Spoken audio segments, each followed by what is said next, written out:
अब स्त्रियों के लक्षण के बारे में भी बताया गया है कि स्त्रियों के क्या लक्षण हैं,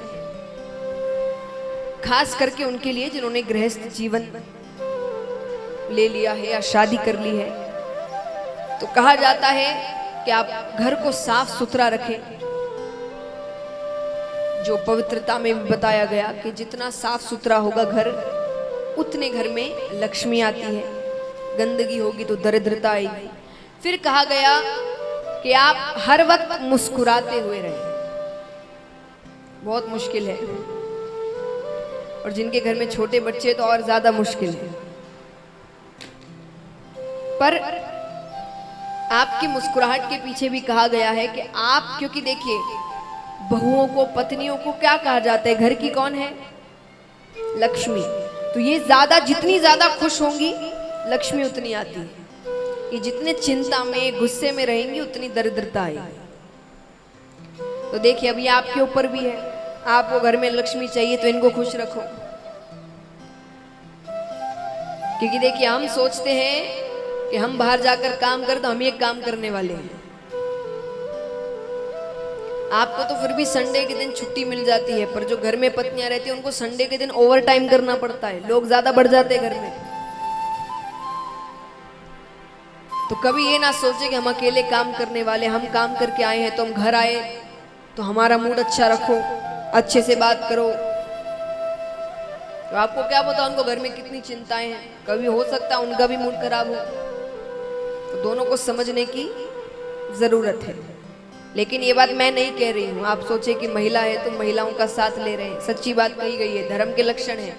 वो जितनी खुश रहेंगे उस घर में उतनी लक्ष्मी आएगी।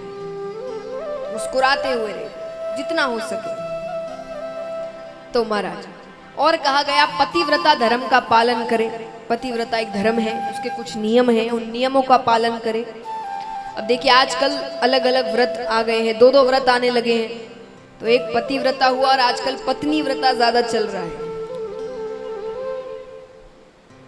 उसके बारे में भागवत जी में कुछ बताया नहीं गया अभी तक।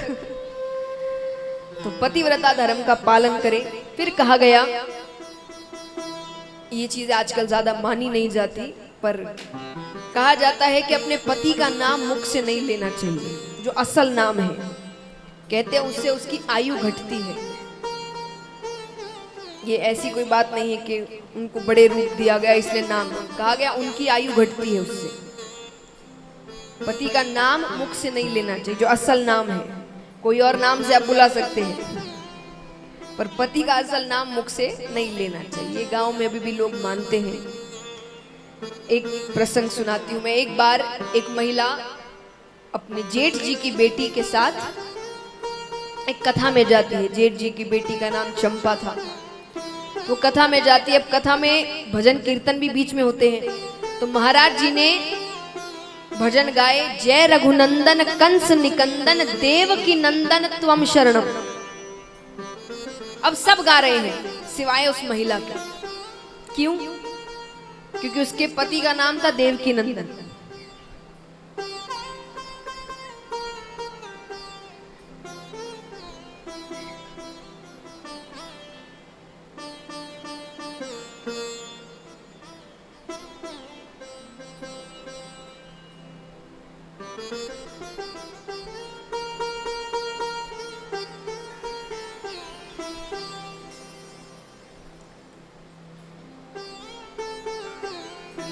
तो महाराज उसके पति का नाम था देवकी नंदन। अब वो भजन गा नहीं रही।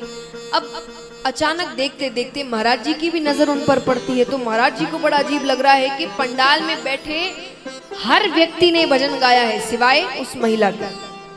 तो महाराज जी ने गाते गाते उस महिला की तरफ इशारा किया, आप भी गाएं।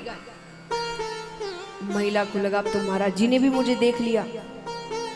तो फिर वो चंपा की तरफ देखती है और गाती है, जय रघुनंदन कंस निकंदन चंपा के चाचा त्वम शरण।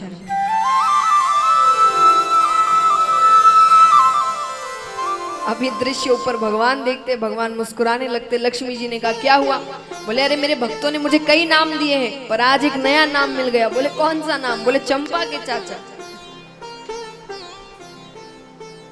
तो ये विनोद की बातें हैं, लेकिन जो बातें बताई गई है, नाम मुख से नहीं लेना चाहिए। तो ये धर्म के कुछ लक्षण हैं। फिर कहा गया कि दान के बारे में हमें कुछ बताइए, दान कब करना चाहिए, किसे करना चाहिए। सुखदेव जी कहते हैं ऐसे दान